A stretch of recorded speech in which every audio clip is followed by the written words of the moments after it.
درنو لیدونکو سلامونه، خدای دې وکړي چې ټول جوړ او روغ وئ.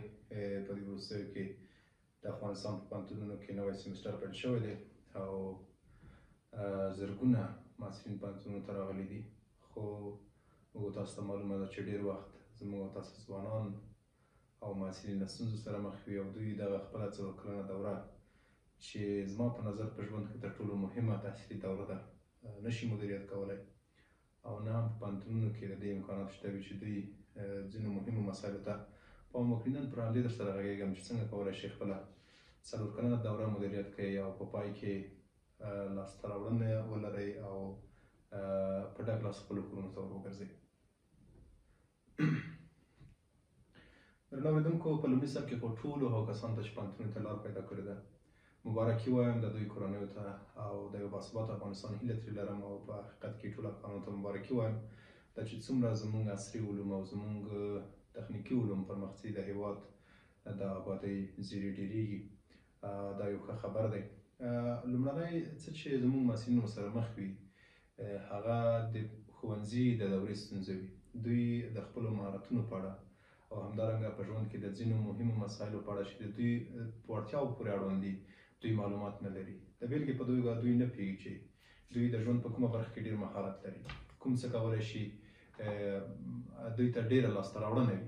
فرض کړئ دوی نه پوهېږي چې دوی انجینرۍ ته جوړ دي، دوی طب ته جوړ دي، یعنې هغه خپل استعدادونو په اړه کوم لومړنی تحلیل او معلومات نه لري. نو دا د دې سبب کېږي چې ډېر وخت زموږ زده کوونکي د خپلې خوښې وړ رشتې ته یا څانګې ته بریالي نه شي. نو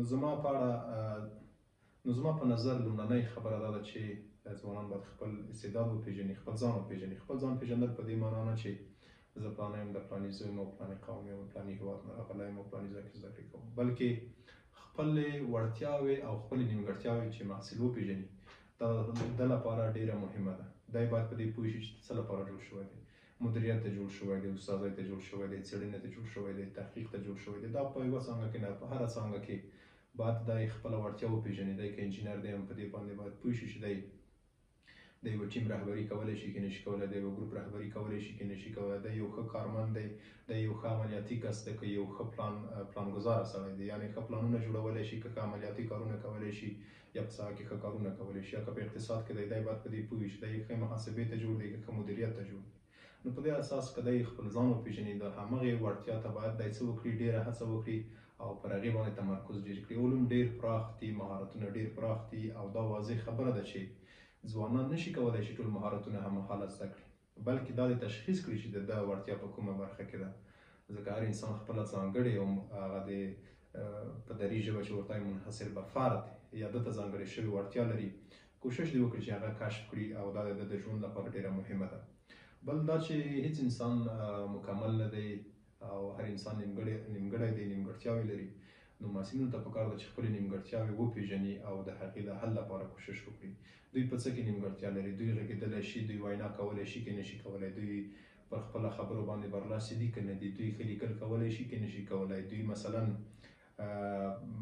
ښې خبرې کولی شي یا ښه کنفرانس ارائه کولی شي که نشي کولی، دوی له نور همصنفیانو سره اړیکې ټینګولی شي، کمیونیکیشن کولی شي که نشي کولی. پر ټولو خپلو نیمګړتیاوو د همدارنګه کار وکړي او په خپلو وړتیاوو باندې نیمګړتیاوې د حل کړي او کومې وړتیاوې چې دی لري هغه د نورې هم بارزې کړي او کار دې ورباندې وکړي. په 4 کلنه دوره کې تر ټولو مهم بل څه چې د پاملرنې وړ دي او پام ورته پکار دی هغه د دغې 4 کلونو مدیریت دی. دا وخت له هرې ورځې نه شروع کېږي تر د میاشتې په سطحه او همدارنګه د کال په سطحه. تاسو خپل وخت وګورئ، تاسو څو ساعته په پوهنتون کې درس لرئ او څو ساعته وزګار یې، څو ساعته خوب کوئ او څو ساعته سپورت ته ځانګړي کوئ یا نه کوئ. خو په ټوله کې دغه 4 کاله چې دي ستاسو لپاره ډېر زرین چانس دی او له دې نه باید استفاده وکړئ. ځکه 4 کاله وروسته موږ تاسو ته معلومېږي د انسان سن لوړېږي، په کورنۍ کې له تاسو نه تقاضاوې ډېرېږي، د خلکو سترګې تاسو ته راوړي او نور. نو تاسو یو محصل یا داسې کس نه یې چې په ځان باندې ډېر کار وکړي. د افغانستان شرایط دغسې دي. نو تاسو به څه کوئ، له دې 4 کلونو نه به اعظمي استفاده کوئ او دغه وخت چې مدیریت کوئ نو تاسو به ډېر څه کړي وي. مثلا موږ معمولا په پوهنتونونو کې 4 ساعته تدریسي وخت لرو، 4 ساعته وخت لرو، یعنې په 24 ساعتونو کې 4 ساعته وخت د تدریس دی. پاتې 20 ساعته په هغې کې چې 8 ساعته هغه طبي کوم معیار چې دی چې خوب تاسو وکړئ، نو پاتې تقریبا 12 ساعته وخت لرئ. دا 12 ساعته وخت تاسو څنګه منیج کوئ، څنګه مدیریت کوئ او له دې نه څرنګه استفاده کوئ. که دا وخت تاسو ضایع کړ نو په حقیقت کې 4 ساعته وخت چې تاسو نیولی دی هغه هم چې په 100% په صنف کې حضور ولرئ او حاضر وي او غیرحاضري ونه کړئ، له دې نه پرته تا تقریبا 12 ساعته وخت یا ضایع کوي او یا له دې نه سم استفاده کوي. یعنی له ورځې نه رانیولې بیا تر اونۍ پورې چې دا څومره وخت کېږي او د میاشتې په سطحه له دې وخت نه استفاده پکار ده. ځکه ما درته ویل چې دا 4 کاله زرین کلونه دي او بیا هیڅ وخت نه راګرځي او له دې نه اعظمي او ډېره مهمه استفاده پکار ده. بله مهمه خبره چې د پوهنتون پر مهال باید تاسو ورته متوجه وئ هغه د خپلو استادانو شناخت دی. تاسو باید خپل استادان وپېژنئ. زموږ متاسفانه ډېری محصلین چې کله پوهنتون ته راځي نو دوی د استادانو ښه شناخت نه لري. شناخت دا معنا نه چې هغه وپېژني یا له ده سره په نمرو یا بل شي کې همکاري وکړي، بلکې نه د علمي شناخت ولرئ. تاسو خپل استادان وپېژنئ چې کوم په کوم مسلک کې وړتیا لري او د همغه مسلک اړوند بحثونه ورسره کوئ، مطالب ورسره مطرح کوئ، د خپل استاد په اړه څېړنې وکړئ، ګوګل کې سرچ وکړئ چې ستاسو استادان کومې نړیوالې مقالې لري، کومې محلي یا ملي مقالې لري، کوم کتابونه یې لیکلي دي، په کومو مفکورو او تیوریو باندې دی برلاسی دی او د کومو تیوریو نظریو او همدارنګه د کومو علمي بحثونو په اړه دی معلومات لري او په کومو کې وړتیا لري، دا وپېژنئ. نو ډېر وخت داسې کېږي چې د استادانو نظریې تاسو وګورئ چې هغه د هغې د نظریې لپاره کوم اساس شته دی که نه، د یوې مسلې په اړه چې دی کوم بحث کوي، کومه خبره کوي، دا د شخصي نظر دی که یو علمي بحث دی، یو علمي نظر دی. نو ډېر وخت محصلین داسې کېږي چې د استاد فکر کوي چې نوي محصلین البته چې کله استاد تختې ته ودرېد نو دا استاد چې دی هر اړخیز معلومات لري او د هر معلومات چې دي هغه د کاڼي کرښه ده چې په داسې ډېرو مراحلو کې داسې نه دي. ځکه موږ تاسو ته افغانستان دی معلوم دی کدري سیستمونه، علمي سیستمونه او دا ټول معلوم دي. ډېر وخت ډېر استادان خپل شخصي نظریات لري، خپل شخصي مسایل لري او هغه د علمي مسایلو ترڅنګ درېدلی نه شي او تاسو باید د دې تفکیک وړتیا ولرئ چې د استاد کوم نظر علمي او مسلکي دی او کوم نظر شخصي او فردي دی. بله مسله دا ده چې زموږ تاسو محصلین چې کله پوهنتونونو ته راځي وبښئ دوی په چپټرونو او په هغه شیان چې په صنف کې تدریسیږي په دې باندې تکیه کوي.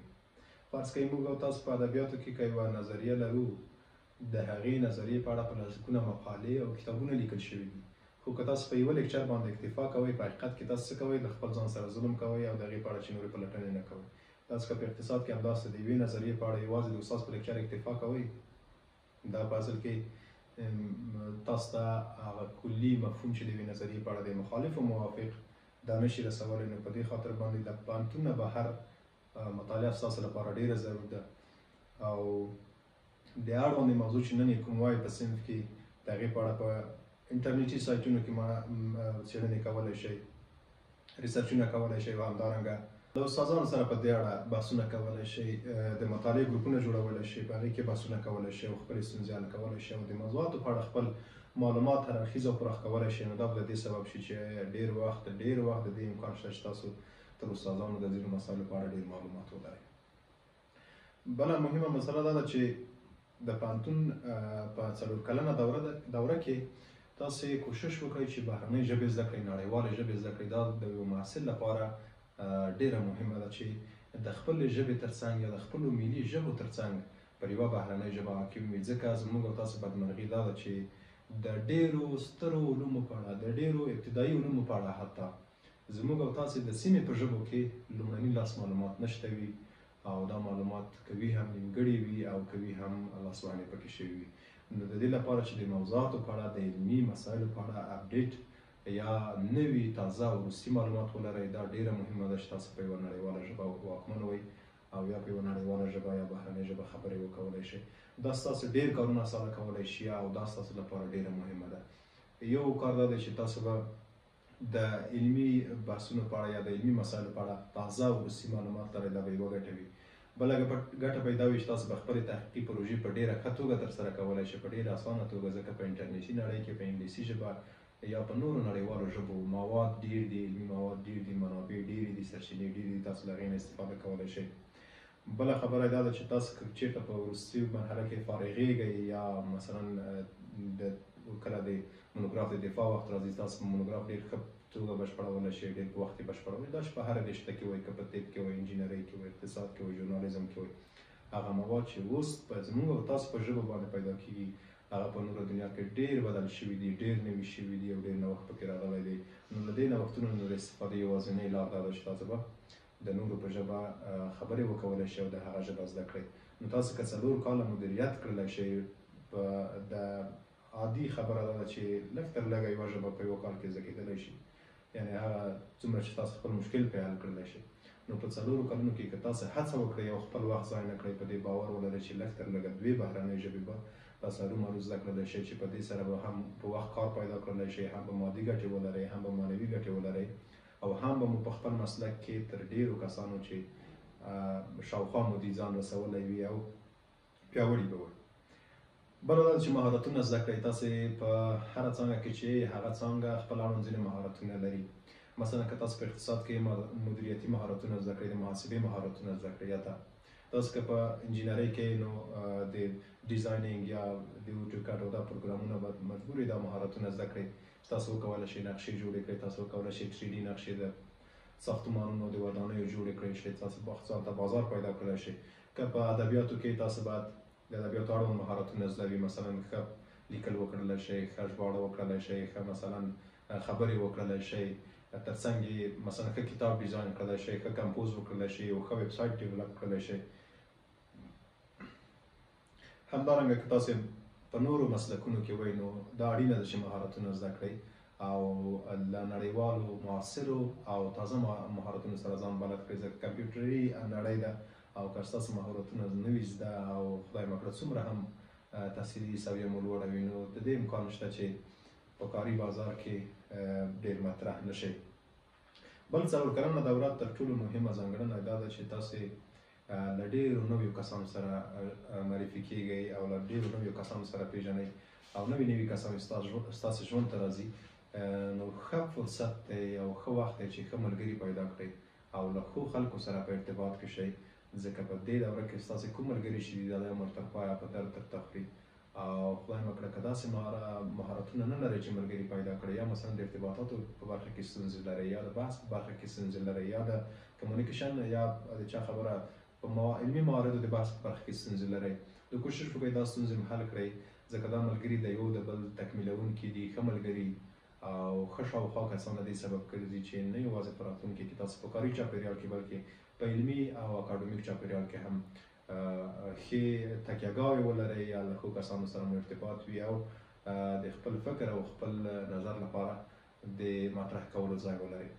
نو دا ځینې هغه واړه مهارتونه چې ما در سره شریک کړل. د وخت په تېرېدو سره که ما سره کوم نوي مسایل پیدا کېدل، نو زه به یې هرومرو له تاسو سره شریکوم تر څو وکړلی شئ دا 4 کلنه دوره په ډېره ښه توګه مدیریت کړئ او اغېزناکه استفاده ترې وکړئ. تر بیا مو په بخښونکي خدای سپارم. ښې چارې.